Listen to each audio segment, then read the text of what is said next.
Good afternoon. Welcome to today's Wednesday market review. My name is Stockdarts, and we're going to do what we always do on Wednesdays.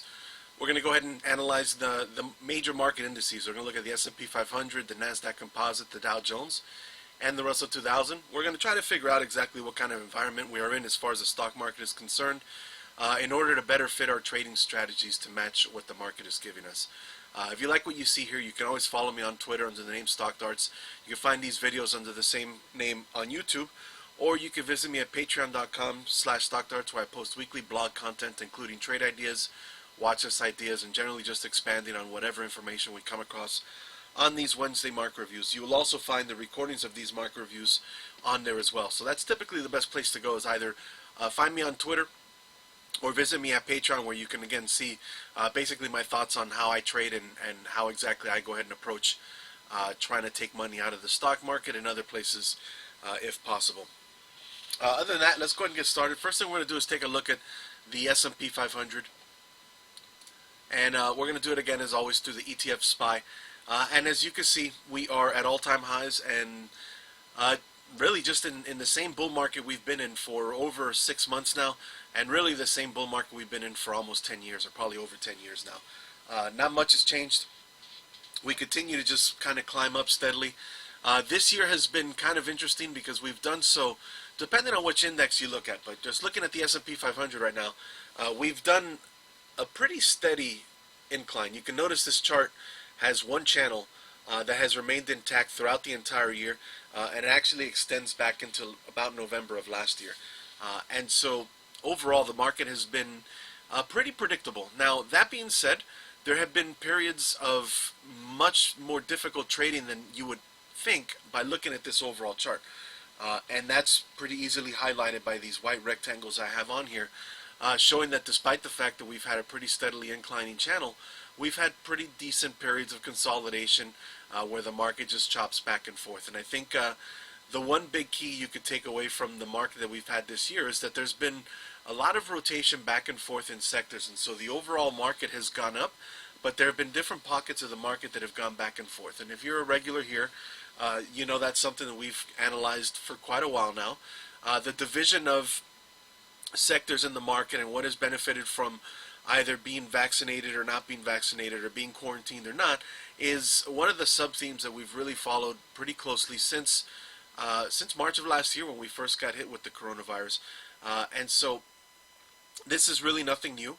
And as far as it goes for us trading, we just have to continue to keep an eye on what these patterns are and how we can benefit from them and how we can avoid getting into trouble with them.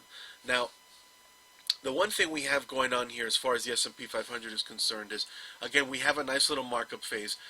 If you were here last Wednesday, you'll note that I pointed out a pretty interesting pattern that has played out for quite a while now, and that has been that right before the market breaks out to new highs, it has kind of done a little bit of a shakeout where it has a false breakdown, kind of shakes out the weaker hands that were maybe trying to get in early, and then kind of takes off and goes off to the races. If you go ahead and take a look, I'm not going to zoom back, but this pattern actually goes back even further. But you'll note that this consolidation range we had in February to about April, we had the same thing where we started dropping, hit the moving averages, hit the bottom of the channel, and then we just kind of took off. We had another nice consolidation range. We had a bit of a breakout, a bit of a breakdown, and as soon as we hit the moving averages in the channel, we kind of climbed right back to the top, and we had a nice little rally. And then when we had the next shakeout, that's when we had the next markup to the next stair step, and same thing happened. We had a little bit of a fake out, came up, started, and then most recently we had another fake out, came down and tested the bottom of this channel, and we've just bounced and gone straight to new highs. Now, you'll notice the candles are pretty small as we go up, right? And so this is another pattern that has played out, is we tend to see the volatility as we are completing that shakeout process, and then once we break out, the volume stays steady sometimes it drops, but the volatility typically drops. And so you'll note over the last 6 or 7 candles, they've mostly been small little doji candles as we just kind of slowly drift upwards. A couple of candles with a little bit of volatility, but nothing major, nothing compared to the volatility we saw in July, or the volatility we saw in May, or the volatility we saw in February. And again, even all of those weren't extremely volatile markets, but you can see they're much more volatile than what we're getting right now with these smaller shifts. Sooner or later, we're going to see bigger volatility. And I think that will be a good sign that this rally is finally over. If you're kind of worried, you think this rally's getting long in the tooth, you think the market hasn't changed its price action in a while, and if you're expecting something big to happen, I think it's going to probably brought on by volatility, by a bigger increase in volatility than what we've seen so far. Now, of course, the trick with this is volatility has increased each time we've had the shakeout, right? So you don't want to go ahead and panic too early. But I think if we start to see volatility increase past what we've seen this year, and once we start to see these moving averages breached in the bottom of this channel, I think that's when we could start to expect this rally to be conclusively done. And then we can start to reanalyze where the market's going to go. Now, that doesn't mean that the market's going to top out. As you'll see when we get to the NASDAQ and we get to IWM, they broke down from their steady trends a while ago. And all they ended up doing was just consolidating along a different trajectory and then turned around and started heading right back to highs. So I think that there's going to have to be a major shift in price action before we need to concern ourselves with the end of the bull market, quote unquote. And so even if we break these channels and we start to lose this upward trajectory and we end up spending more time trading sideways, I think it would be premature to start thinking it's the end of a bull market. I think more than anything, it would be the end of a short-term bull rally, or depending on your time frame, sure, it could be the end of this particular bull session or bull phase. But I don't think it's the end of, if we look at our weekly chart, I think that we're a long ways away from having to worry about the end of this massive bull market. We have a lot of room to kind of backtrack and retest and still be considered in a pretty strong uptrend, especially in the long term. And if you look back and you take a look at where we were just back in 2018, it's already been 3 years. We had this major consolidation range. We had again a fake out where we broke down and then we ended up taking off and kind of making it back up. And then of course what happened with the COVID-19 surge that happened in March. And since then we've had a steady incline, and sooner or later this is going to end. This obviously can't persist forever, and at some point we are going to have a major correction based off of what we've seen since March of last year. However, I would hesitate to say whenever we see that bigger correction or that volatility really increase, I would not want to prematurely say that, well, that means the bull market is dead. I think more than anything, it would just mean that this rally is finally over, which is a rally that has really sustained itself for a long period of time. And if you really look at it from this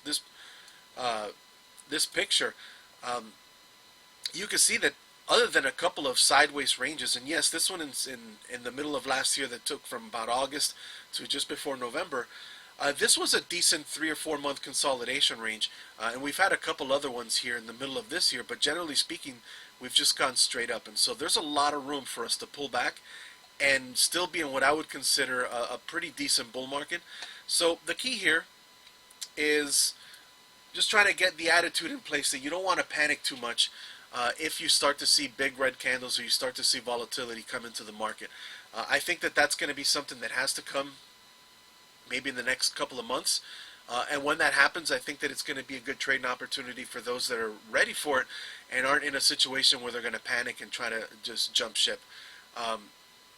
Now, that being said, if we're looking at it just from the shorter term perspective, which I tend to do during these Wednesday market streams, we meet every Wednesday, right? So we can always kind of go ahead and readjust our picture from week to week, depending on what we're seeing in the market. So what I'm seeing from here to next Wednesday is still very bullish. I don't think there's anything here showing signs of us losing this rally at any time soon.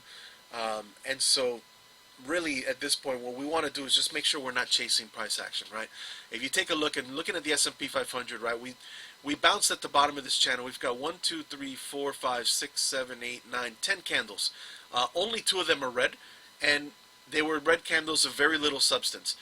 We were able to ignore them and shrug them off and kind of climb right back up. So we're looking at a market that's up 8 out of 10 days, is drifting up at all-time highs, and is not in a spot where we can expect good risk reward, but it's also not in a spot where we'd want to short or do something counterproductive by trying to trade against this massive trend that I just pointed out on the weekly chart, or this trend that I pointed out on the daily chart, or even this trend that I pointed out that's happened over the last 10 days, right?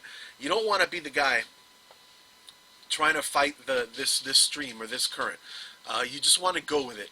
And so what happens in these situations when we get to these parts of the market is we have to look to figure out, well, like I mentioned earlier, there's rotation going on between sectors back and forth as the market kind of drifts up, right? And so people will take profits in one sector and then maybe jump into another one. And so that's how we have to kind of go ahead and approach this and just make sure that we remain disciplined. One of the big problems that people have with trading a stock market is that they let the current environment affect how they're going to behave in the future environment. What I mean by that is there's a lot of times that we'll have a market, say like what we had in December to March. Now, granted, this channel looks the same on the S&P 500, but it'll be different in the others. But if you just look in the very recent memory, anyone that traded from about November to about January, February, March of last year, you almost anybody made money in that market because almost every stock was rallying at the same time and was giving pretty easy entries and pretty easy exits. It's very easy to convince yourself that you're a genius and that you're a professional trader if you just trade during that period. And what ends up happening is sooner or later market environments shift or the market characteristics shift, right? And then all of a sudden you start to get lax from what you were doing earlier, and you start to take losses. But because you were emboldened by what you were doing in January to February, you start to maybe use a few bad habits, get in a little bit early, maybe not stop out when you're supposed to, and you end up getting cleaned up pretty good by the market. And so what happens next is you become gun shy, right? And you become scared of trading. You start to think, man, I don't know what I'm doing. I forgot how to trade. And then the market gives you a really good run up, and you're kind of scared to trade it because you just got hit with a market that was kind of choppy. And so what ends up happening is you miss the big breakout, and then you jump in too late, and then you get chopped again. And it's a vicious cycle that goes back and forth. And even in a market that's this clean and has this channel that's this easy to read, there are a lot of traders that have had a lot of trouble this year because they tend to let the market dictate to them how they're going to trade. And mostly that's a function of being stuck in the previous climate instead of the current climate, right? And so, like I said, that's one of the big reasons why I really like to do these Wednesday market reviews and go ahead and analyze the market. Is it's a good idea to understand where we are and what we're doing. And so, like I said, where we are right now is in a pretty good bull market. The risk reward is not good this week. It was better last week. It was better the week before that. And so at this point, we want to make sure that we are being disciplined and we're not building bad habits. We're not buying stocks that are up 10 days in a row. We're not buying stocks that are at all-time highs unless they're coming out of bull flags. There's, of course, different ways to trade. Everybody has a different style, and buying highs is okay if you are doing it based off of a momentum style of trading where you're buying bull flags or you're buying very tight consolidation ranges at those highs. When you're buying something like SPY today, this is not really a good trade for anybody. If you're just trying to go ahead and go long here, whether you're going long for one day, whether you're going long for a week, because again, your risk reward is very poor, and your timing is basically bad too, because it's gonna pull back at some point soon, just because it's up so many days in a row. People are gonna have to take profits, and so what we want to do in these scenarios is make sure that we don't build bad habits, we don't get impatient, and we don't let the market dictate to us how we want to go ahead and trade. So with that psychology little rant out of the way, let's look at the key levels here that we can analyze on the S&P 500 and see what we can do, where we can wait for pullbacks, or how we can go ahead and approach this market. And so you'll notice we have some trend lines left over from last week, and they're again going to give us a good opportunity to analyze what's going to happen next and where we could find some support. Now this is going to be kind of tricky and I'll zoom in a bit for this, because some of this support zone that we highlighted last week, well, with the market climbing steadily, that support zone would now find itself below the current market channel and below the 20-day moving average, and likely the 50 if price were to come down to that area. So we have to assume now that at this level will eventually become a support zone we need to watch. However, it's probably going to be a support zone that becomes critical because we will be breaking down outside of this channel. And so when you have a market that's trending this steadily, the real key support indicators that you want to watch in the short term are just the moving averages, the 20 and the 50-day moving average, as well as this channel, which finds itself right smack in the middle, at least the bottom part of the channel, right smack in the middle of those two moving averages. And so at this point, what we'd want to see is, if we do get a pullback, is it should be right to the 20-day, and what we're going to do is we're going to reappropriate one of these trend lines, and we're going to put it at the previous highs that we printed back here on the 16th of August. And as you can see, that was once we broke out of this consolidation range, we drifted upwards. We hit this, and that's when we had the last shakeout, right? And then we came up, stalled for a day, broke out, retested, and then took off, right? So that should become, by textbook technical analysis, this becomes what was resistance becomes support. And so this is going to be the area that we want to watch in the short term.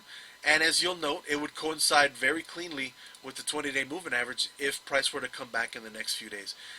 It would also coincide with this channel that's climbing up. So this is the key area to watch right now if we are looking to see if this market will persist once we do pull back.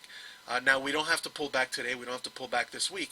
It could be that it takes another week to pull back. But sooner or later, we will pull back, and this is going to be the first line of defense, and it's going to be the key area that we want to watch as far as how to buy the dip and how to make sure that we aren't caught unawares of this last shakeout or the next shakeout that happens. Now, one other thing, like I said before, you don't want to let the previous market lull you into a sense of complacency. We've had several shakeouts that have led to big moves and big breakouts. That doesn't mean that you want to buy big breakdowns in the market. You still want to wait for the reversal patterns before. So let's say we get another shakeout or another drop into this area, and you're telling yourself, all right, well, this is just the next in a long line of shakeouts. I'm going to go long. Well, you want to make sure you don't do it on the red candles, because there's always going to be one of these breakdowns that ends up being legitimate and ends up extending through and breaking and ending this channel. And so you don't want to be the guy that says, well, it worked 6 times in a row, I'm going to do the 7th. You want to be that guy after you see the reversal patterns. And then at that point, it's a much safer entry, and it's a much easier trade to take with the understanding that you now have a clean stop-out area, and you have the proper entry signal to go ahead and enter what is a high probability trade. So assuming that the market does exactly what it's been doing recently, it's going to come back down. It's going to test this area. Now, typically these breakdown fakeouts have come after a decent amount of consolidation, so I would not expect that to happen in the next couple of weeks. I think at this point what we're really just doing is trying to find out where the ceiling is before we enter our next little white rectangle. All right, so we'll see what happens here as we kind of come up. We have room. I can't really extend this channel too much further at this point, but there is room to the upside before we get to the top of the channel. And so there is room for this to persist a bit longer, or we just drift back into the moving averages. There's no real news right now that can affect the markets unless something comes out of left field. So I expect us to basically follow technicals, which means for the most part, the trend lines and the moving averages should work. During times of heavy news flow, sometimes the trend lines get broken pretty quickly if the news is really powerful. But when there's little news, usually these moving averages and these trend lines, they do a pretty good job of predicting price behavior. So that's what we're going to have to work on right now and focus on. So let's say we do lose this 445 area and this moving average of 20 in this channel. Well, what happens next? Well, I think at this point we head back down. We test the 50-day and possibly this 438 level, which would be the ceiling of the previous range of consolidation we spent a good deal of time in July and August. At that point, again, I would think that that's going to be a good spot for support to come in, and for the buyers that are wanting to jump in because they missed a lot of this move are likely going to be looking at this. So I would consider that to be a decent intermediate support, but I think the key support area, assuming we actually get strong downward volatility in the market, is this area around 422, 423. Now you'll note that's actually pretty far away from where we are now. However, sometimes if the market gets really strong selling pressure, you can violate a lot of these levels pretty quickly. However, I would consider this to be the key level that we can kind of hang our hat on and say this is going to be the first truly strong level of support that we can expect on a reversal of this pattern or this trend. Now, do I expect this to happen from here next week? Most likely not. Like I said, we are in a very strong bull market that has not shown any signs of weakness. However, you always want to be prepared. You always want to make sure you know what's coming next. And so that would be the area that we'd watch if, for whatever reason, the market really starts to surge to the downside. That's going to be a spot that I would expect to be pretty good support and likely not to be breached until we at least test it a couple times, maybe even 3 or 4 times. And so that's going to be the spot that I would look at as far as stronger buy the dip opportunities or stronger maybe scaling into long-term stocks that I only like to buy at good discounts would be somewhere around that level. But more likely than not, the level that we need to concern ourselves between here and next Wednesday is going to just be this 446 and maybe down at 440, but I doubt we even get to that. I think it's going to be just around this area, and then we'll see what happens once we flatten out. We stop climbing. Like I said, we're up 8 out of 10 days. Sooner or later, this is going to kind of die down a bit, and we're going to trickle sideways, and then we'll see how the market responds, whether people really take profits or if it's just buyers that keep kind of jumping in, chasing because they feel like they're missing out on the price action. So that's the S&P 500. Pretty bullish. I don't think there's a lot negative I could say about this. There's really, like I said, the biggest indictment I have on this chart is that it's up 8 out of 10 days. And that's not a negative, that's a positive. Now, if we look at the NASDAQ, you're going to see, again, a very similar picture. If anything, a bit stronger in the short term.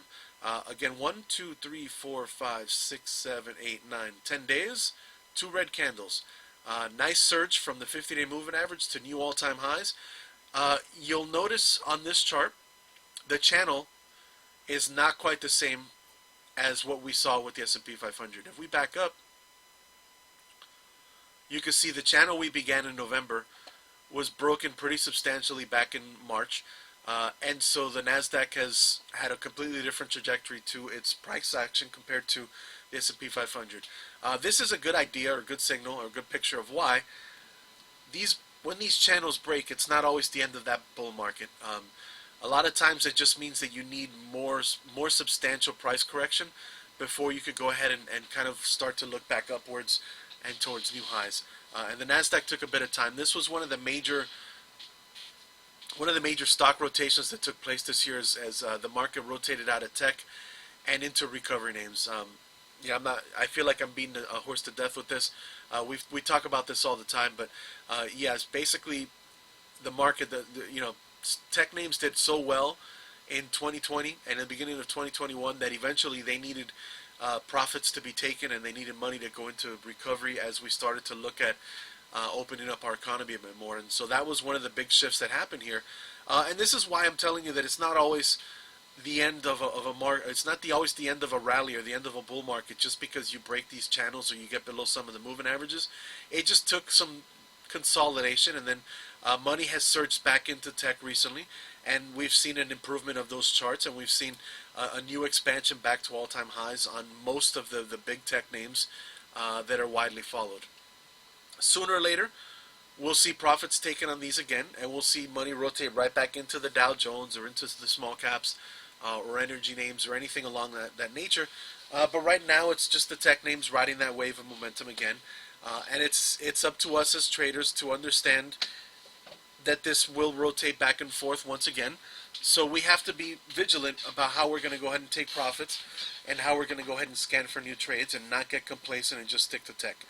Now, that being said, those of you that follow me regularly, especially those of you that visit me on Patreon, you'll know tech is one of the areas that I focus on quite a bit and is one of the areas particularly in the last couple of years. And so we were ready for this bounce, and we caught a lot of this with a lot of our trades. We're starting to look at different areas of the market to see what we could find, but not going to just abandon tech until I see a bigger shift or a bigger change in this particular pattern. Now, as far as the Qs are concerned, this chart again is extremely bullish. As a matter of fact, more bullish than the S&P 500, and it's the same principle as the SPY. We don't have good risk reward to try to get into tech at this point, at least not charts that are behaving just the same as the NASDAQ. Now, there will be tech names that are either ahead or behind this, and what I mean by that is either they're still stuck here, which makes them a pretty decent buying opportunities to try to catch up, or they've already done this and they're already in the process of kind of coming back into support. And so we can look at trying to get them as they come back and retest areas, whether it's their moving averages or these recent areas of resistance that are now going to become support for them. And so we can look at tech names that are doing that, but you don't want to buy a tech name that is doing exactly what the NASDAQ is doing. Because like I said, if you buy here, where do you put your stop? How do you manage your risk in this particular scenario? You really don't have any bit of a choice unless you're day trading. And you're just using these, the previous day's lows or something of that nature. If you're a swing trader, there's really no feasible entry here that makes sense from a risk-reward perspective. And so what we need to do again is just be patient and wait for our next opportunity. Like I said before, the market, it tends to mess with your mind. And when you see these kinds of moves, especially if you miss it, you get really filled with this fear of missing out, and you feel like you're missing out on such a big move. And that gets you into a lot of trouble. That actually gets you into more trouble, I think, in many cases than the fear of losing, which is typically what people do when they decide they don't want to stop out because they don't want to book a loss. You can get into a lot of trouble that way, but I find that traders tend to get into a lot more trouble when they chase stocks because they fear that they're missing out. So what we do here is we're going to be patient, and we're going to wait for it to pull back and start to retest some of these areas. Now, we have a very short-term level here right around 373s, 372, and that would coincide with the 20-day moving average, assuming we kind of came back and pulled back. And that would be the first line of defense, and this would probably we don't even get to that with the strength that we're seeing in the NASDAQ, but that'd be one spot to watch. The more major level to watch is 368. And then just like the S&P 500, if we're looking at a strong level to watch in case that we do get some serious market downside, with the NASDAQ, it would be this 342 level. You can see that's very far away. It's pretty close to the 200-day moving average. It's well below the 20 to 50. This is not a level we need to concern ourselves most likely from here to next week. This is just something to keep in the back of your mind in case the market does get ugly. Like I said, I don't expect it to get ugly, but if it does, this is what one of the areas that I'd expect to be key support. If not, really the 20 and the 50 are going to be our gauge as far as where buyers are going to step in and where we need to figure out how we want to do this. All right, let's take a look at the Dow. Totally different picture from the S&P 500 and the NASDAQ, right? You can see we're not at all-time highs. Now, granted, we're right next to them, and we're still holding pretty steady. This is still a bullish chart, but when you compare it to the SPY and the NASDAQ, not quite where we want to be, right? And this is a good picture of that rotation I was discussing earlier, where money has rotated back into big tech. It's reflected in the NASDAQ. It's reflected a bit in the S&P 500. It's not reflected in the Dow Jones, which of course has a lot more names that are tied to economic recovery and travel and stuff like that, right? And so the Dow Jones has not really broken out recently as money has rotated kind of out of this area. Now, that being said, it's not a bearish chart, and there's always the possibility that the S&P 500 and the NASDAQ take a break and money rotates back into the Dow and the Dow takes off again. That's exactly what happened here in the beginning of August, and there's a chance that it happens again and we start to make up some ground. This is something to watch. Now,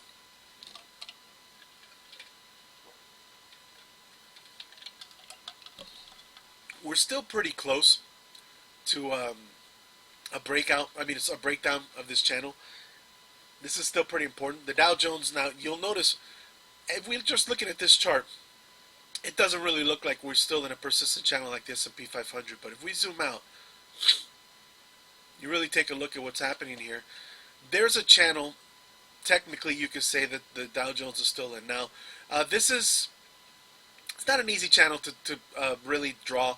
And for the most part, I would say that where we are now is actually at a different place from where we were back then. You can almost really say that this is the channel we were in, and that we've kind of lost that, right? So I hesitate to say that this is the same as the S&P 500, but what we've done recently is we just examined the very, very bottom here, and we tried to just analyze where that trajectory is, and that trajectory has sort of persisted longer than expected, even with this massive base that took most of, a good chunk of this year, from April to to the end of August. And so we're kind of at a spot here where the Dow Jones is at a crossroads where it could be ready to finally lose that trajectory, or it could be ready to break out and extend this momentum even further. And it's going to happen. It almost happened here a couple of weeks ago, and it could happen again now. Does that mean that this is the first sign of the market breaking down? No. Like I mentioned with the NASDAQ, these persistent angles, these 45-degree angles up, they have to break at some point, and they're not always the end of that bull market. It might just be the end of that particular rally. That particular rally might have been done a while ago, because really we've gone sideways on the Dow Jones since April. So it's been quite a few months that we really haven't been going upwards. We've just been trading sideways, and we finally started to kind of inch back up. And so there's a spot here. This is a crossroads where we're going to see pretty soon the Dow Jones is going to have to make a decision. Is it going to follow the NASDAQ and the S&P 500 higher, or is it going to kind of fall back and fall into this sideways channel even further and start to do what IWM is doing, which we'll get into in a minute. And you'll see that it's been just basically flat the entire year. And there's a chance that the Dow Jones is going to fall back into that pattern. Now, I would again hesitate to say that if the Dow Jones falls back into a sideways pattern, that's the end of our bull market or anything of that nature. I think, again, it's more a function of what kind of rotation we're seeing in sectors at the moment, and is really more a function of what we can expect out of the short-term market rather than what we can look at long-term. I think long-term we're still in a very strong bull market, and it's one that probably needs us to kind of come back and backtrack a bit. So we'll see what happens there. Like I said, the S&P 500 and the NASDAQ are extremely bullish. The Dow Jones, I would say, is a pretty neutral chart. And there's a chance that it could head back south, or there's a chance it could catch up. So a little bit of a coin flip. However, this presents a trading opportunity if we do break out, because the risk reward here is actually pretty decent, right? We've got a decent support level down here about 351. We're just above that, and there's room to the upside if the market were to really break out from the perspective of the Dow. And then if it breaks down, then, well, we have a decent buying opportunity once we head down and find where support is and what the next phase would be as far as the price action is concerned on the Dow. And then finally we have IWM in the small caps, and as I mentioned, it's been flat all year. You can see it was in the nice upwards move that we had at the end of last year, beginning of this year, when everything was working for all the markets and for all the industries. And then it gave up, and it just went sideways. And as you can see, it's been basically a straight sideways, big, broad range of consolidation. Now, it's still kind of making its way back up close to all-time highs. It's not necessarily a bearish chart. It's just not as bullish as the other charts. And there is a possibility that we see money rotate back into small caps, into volatile names, into the Dow. And if that's the case, we need to see IWM get back above 233. And so there is a possibility here that if we see a breakout on IWM, that we're going to get a pretty big breakout in the overall markets. The S&P 500 and the NASDAQ will ramp up even further. We'll see the Dow Jones break out, and we'll see IWM finally kind of participate in what they've missed out for the most part this year. Now, is that ready to happen? Most likely not. You can see, again, we're still up 8 out of 10 days on IWM. We're just not at new highs. There's still room to go here before we test the top of our ceiling and really figure out what we're going to do with the top of this range and whether we want to break out or not. And there's the possibility, if we see a correction in the markets, that IWM heads right back down, tests its 50, its 20, its 200, and possibly below that. And so this is another one like the Dow that it's in a little bit of a crossroads here, where we're going to have to see what happens with it in the next few days and see what it wants to do, whether it wants to continue persisting upwards or whether it wants to come back down and kind of fall back into this area. Very tricky. Not that excited right now about trading IWM names. I preferred it a little bit when it was at its 200, and I'd preferred a lot more if it broke out past this range. So for the most part with small caps, I'm kind of watching, but I'm not really that focused on trying to get into these at the moment, because there's not money to be made here unless you're using range-based strategies. And so I like them when they come down to these bottoms of this chart. But when it's at the middle or just kind of ranging back and forth, it's a much more difficult trade to take. And so at this point, it's pretty difficult to find a trade that would work with IWM until we see what happens once it gets past 32.33. Now that being said, for those that like to trade momentum, we did have a breakout. Then we have a little bull flag that we're just kind of breaking out past. But we're looking at about 5 points of upside and about maybe 3 or 4 points of downside. So risk reward is it's not the best if you're just looking at maybe take a trade on IWM and play this breakout from 227 to 233. So that's the four major market indices. Two of them, obviously, the S&P 500 and the NASDAQ look very bullish. The Dow Jones and IWM are more along the lines of still having to try to figure out a tipping point as to whether they're going to continue climbing upwards or whether they need to come back and head further south. When you see that, that leads to a market that's a little bit more mixed. And like I said, and what I've kind of really harped on over the last several months, a stock pickers market where we want to make sure we are understanding where money's rotating in and out of and catching these fluctuations back and forth across industries rather than just trying to ride one single momentum upwards, because even the strongest tech names have corrected quite a bit this year. And so what we want to do is make sure that we are taking our profits at the right time and then reinvesting them somewhere else that's going to give us potentially new profits to take. Let's take a quick look at the US dollar. We'll look at oil, gold, silver, look at Bitcoin, Ethereum, and then I'll take a look if anyone in here has a chart request. Those of you that are in here, if you have questions regarding anything I just mentioned, or if you have a chart you want me to take a look at, feel free to type it into the chat. That way I get an idea of what I'm looking at. Tends to be a little bit of a lag between what I'm saying and what you guys see. So feel free to type it in so that I know a little bit ahead of time what it is that you want me to look at. Looking at the UUP index, you can see the US dollar is still in the midst of trying to break past its previous range. It has pulled back over the last week or two and is coming back to retest this again. This is still fairly bullish as long as it holds above 2480. If we fall back into this white area, that's a little bit more negative. But if we find support here, it's not a bad spot here to look for a long play on the US dollar. You can see we've got a little bit of a falling or descending wedge. And I know not a lot of you guys are Forex traders, so we're not going to spend too much time here, but a lot of times fluctuation in the US dollar bleeds out into other areas of the market and other areas and other commodities. So it's still something you want to kind of keep in the back of your mind. All right, so as you can see, we've got a falling wedge here. There's a good chance that we get a breakout, and if so, once it starts to get through these moving averages, it could make its way back up to 25. So the dollar is setting up for a potential bounce here. If we look at the Euro-US dollar cross, which is going to be the inverse, you'll see that the Euro has actually gained a lot of ground as the US dollar has fallen back.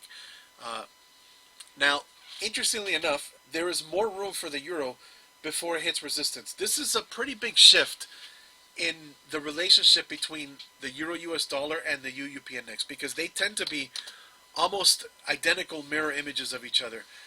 And I think in this case it's not quite that clean cut, because again, we are already at support on in the UUP index and we are not at resistance on the Euro-US dollar chart.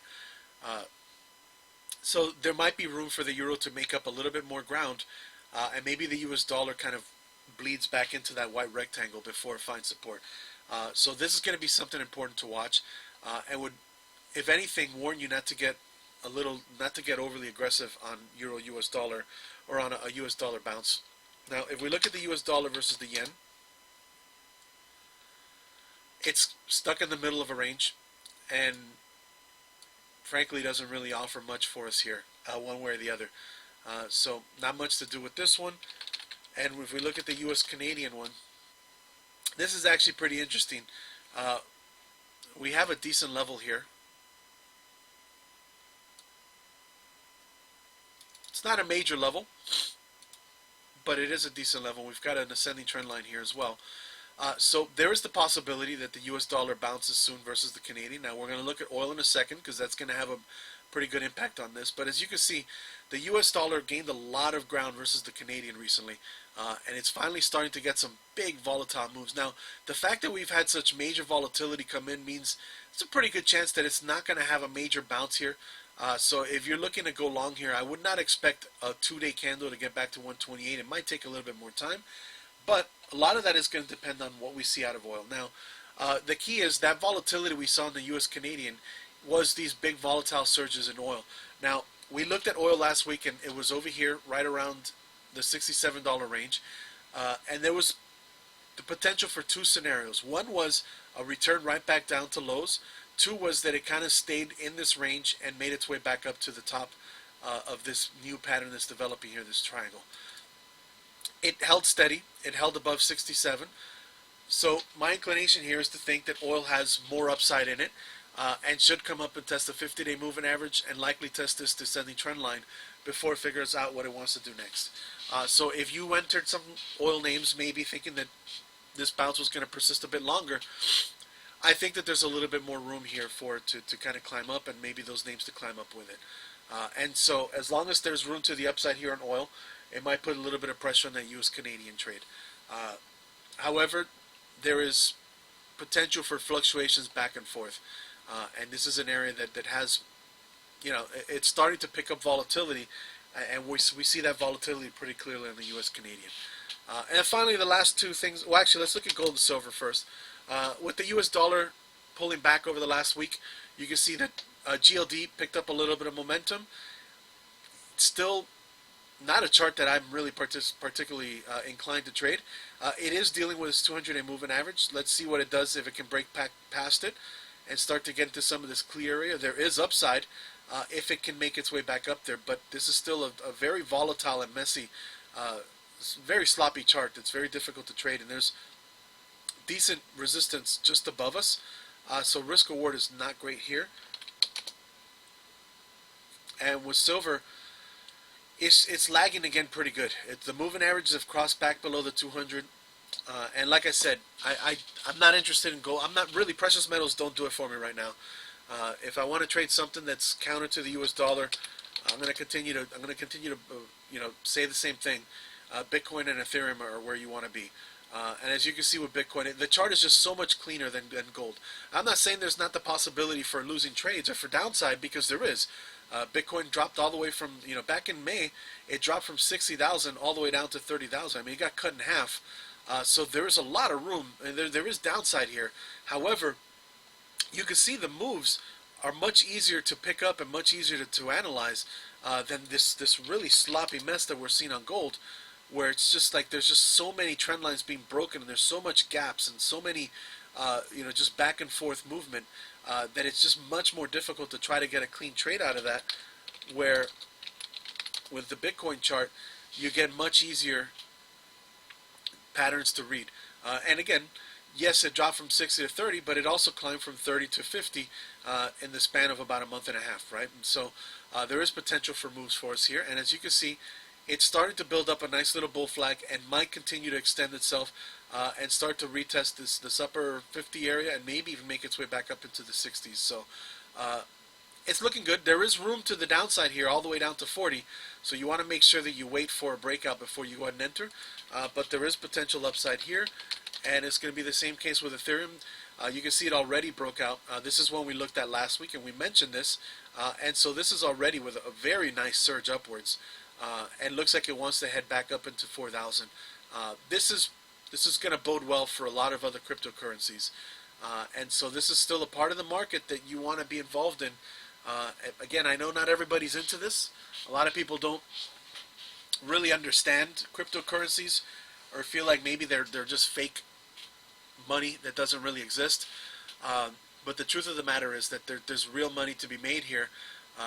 And I honestly believe that they are the future of how we're going to go. This is, I think, the next big technological advance that we're having. It's basically almost to me like the internet. There's just so much that blockchain technology can improve upon the way our digital world works right now. So I strongly believe in these. But even if you don't believe in them, that doesn't mean you can't make money trading them. And there are there's a lot of other smaller cryptocurrencies that are giving you big moves here. You can look at this one, Matic, one of my favorites. It's a 10% move today, and just look at how much more room there is that it can give us. And for those that maybe are unaware, this is one I've owned since it was like 20 cents, and so I've been in it for a long time, and I've benefited very much from it. But there's a lot of names here, and there's a lot of strong ones that are still only now beginning to kind of recapture some of that momentum. And there could be some good moves coming in. You can see they're starting to really rebound, and so if you're into this, there's a lot of potential money to be had in a lot of these smaller cryptocurrencies. All right, so that's my spiel for the week. If anyone in here, like I said, if you guys have questions, I'd love to hear it. I'd love to see what charts you want me to look at. If not, we could wrap it up for the week. And we could just be ready to meet next week. If you're watching this as a recording, thank you for sticking around to the end. You can always, again, ask me questions on Twitter. I'm more than happy to give you chart requests through there as well. And just make sure that I just want to make sure traders are comfortable with the charts they're looking at and understand what they're reading. I think technical analysis is a really good way of gauging market sentiment, and I think it's one of the best ways for someone to try to make profit in the stock market. And so if you ever have any questions regarding that or regarding any chart that you're looking at, feel free to ask. I'm always willing to go ahead and give you a look and see what I think about a chart. Other than that, thank you for those of you that are here for sticking around. I hope you got something good out of this. And I'll see you again next week.